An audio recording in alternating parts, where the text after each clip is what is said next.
Mesdames, Messieurs, bienvenue. Alors aujourd'hui, j'ai un grand plaisir de recevoir des personnes qui vont nous parler de quelque chose de très très important.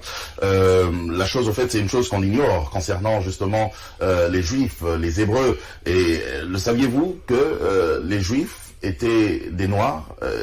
Est-ce que vous le saviez? Enfin, on va essayer d'en parler aujourd'hui avec nos invités qui ont accepté notre invitation. Il s'agit bien sûr du docteur Ake Dieudonné. Bienvenue. Merci, bonjour. Bonjour, et nous avons aussi le docteur King Fortuné, avec qui on a parlé d'ailleurs depuis très très longtemps. On préparait cette émission. Bienvenue. Merci. Voilà, alors je m'en vais directement, je pose la première question parce que c'est vraiment cette question-là qui va nous aider justement à avancer. Hein. Vous allez essayer de répondre tout le temps à deux. Je commence par docteur Ake. Vous dites que les Juifs, les vrais Hébreux sont des Noirs, les Africains. Non. Pourquoi? D'accord, merci. Je voudrais saluer les téléspectateurs de Congo Web et qui nous suivent actuellement et dire que nous sommes si heureux de partager ce thème avec eux. Et les Juifs sont noirs. C'est choquant. C'est choquant. C'est choquant, mais c'est une réalité parce que quand on parle de Juifs ou Hébreux, cela fait appel aux Saintes Écritures, à la Bible.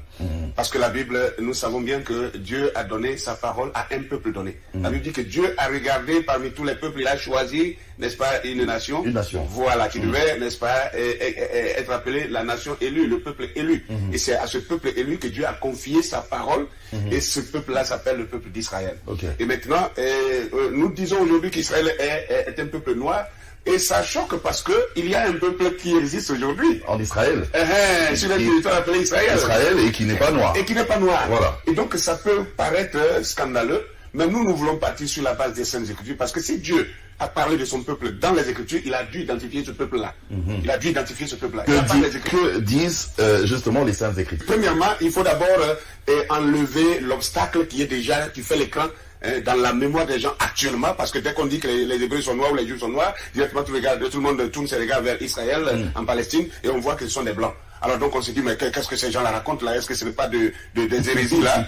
Alors nous allons voir dans Apocalypse chapitre 2, le verset 9, Apocalypse 2, verset 9, qui nous dit quelque chose de très clair et de très précis. Je connais ta tribulation et ta pauvreté, bien que tu sois riche, et les calomnies de la part de ceux qui se disent juifs et ne le sont pas, mais qui sont une synagogue de Satan.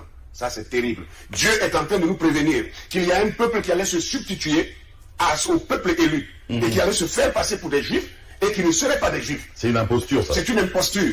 Mais qui sont une synagogue de Satan, c'est-à-dire des adorateurs de Satan. Une synagogue, c'est un endroit où les Juifs se rassemblent pour adorer. Mais Dieu précise que ce sera les gens de la synagogue de Satan. Ça, c'est terrible. Et nous devons faire attention à cela parce que, alors là, si on ne fait pas attention, on risque de prendre le faux pour le vrai.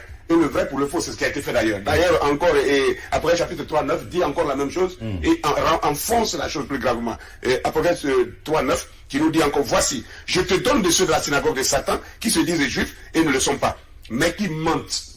Vous voyez le mot qui est utilisé par Dieu ici, qui mentent. Voici, je les ferai venir se prosterner à tes pieds et connaître que je t'ai aimé.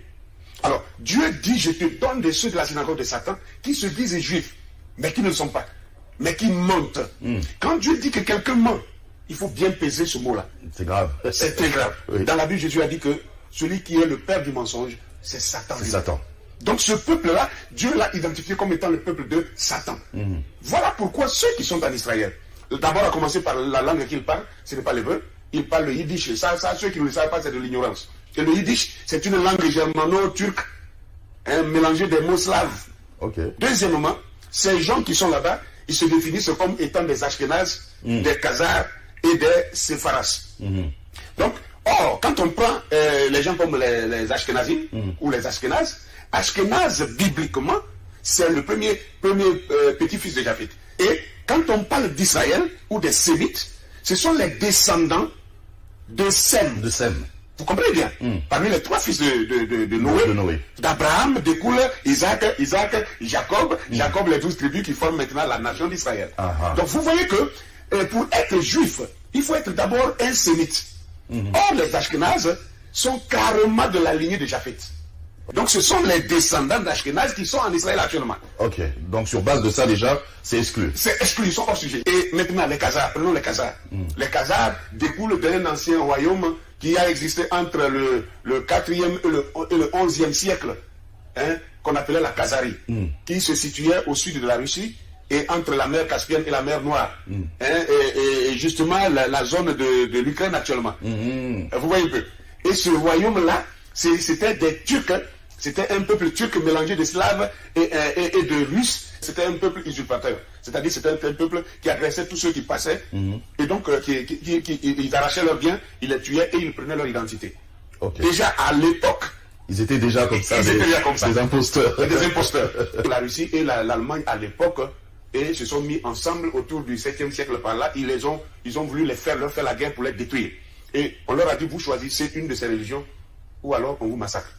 Et ils ont choisi le judaïsme. Je pose quand même la même question au docteur King.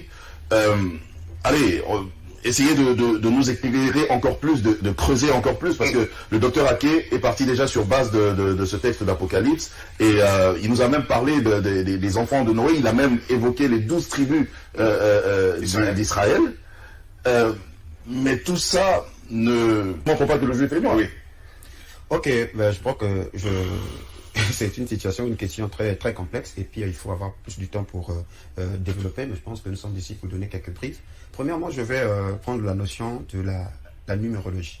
La numérologie par rapport à une clé prophétique dans Ézéchiel chapitre 4, où Ézéchiel s'est penché 390 jours pour porter le péché de la maison d'Israël, et 40 jours pour porter le péché de la maison de Juda. 390 plus 40, ça donne 430. Or, lorsque nous voyons le peuple qui a subi la servitude qui a duré près de 4 siècles, il s'agit bien du peuple africain ou du peuple noir qui ont été déportés à partir de l'Afrique. Le châtiment de 4 siècles est un châtiment réservé qu'à Israël. Donc le peuple qui subit ce châtiment-là, assurément c'est Israël. Quelqu'un va dire c'est juste une coïncidence. Il faut maintenant rattacher ces prophéties-là par rapport à ceux-là qu'on appelle les Juifs. Sinon, il faut commencer par régner la Bible. Pourquoi 400 ans de servitude? 4 siècles. Parce que selon Lévitique 26, le verset 18, quand Israël pécherait, Dieu devait les punir 7 fois.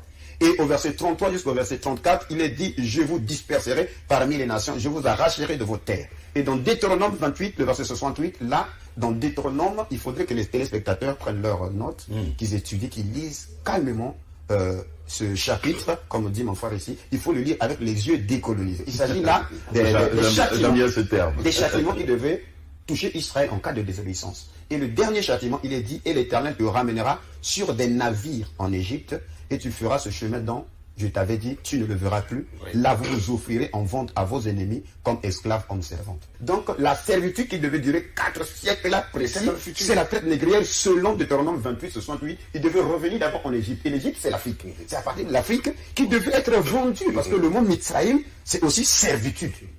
Parce qu'il ne s'agit pas de l'Égypte à l'origine. L'Égypte, ce sont les Grecs qui ont amené ça. Mesdames, messieurs, vous pouvez toujours laisser un commentaire, un message à ce numéro de téléphone. Je sais que là, dans vos maisons, ça bouillonne un tout petit peu. C'est vrai que moi-même aussi, quand j'ai appris ça, parce qu'on a eu à faire un briefing, ma tête avait bougé, donc on doit essayer.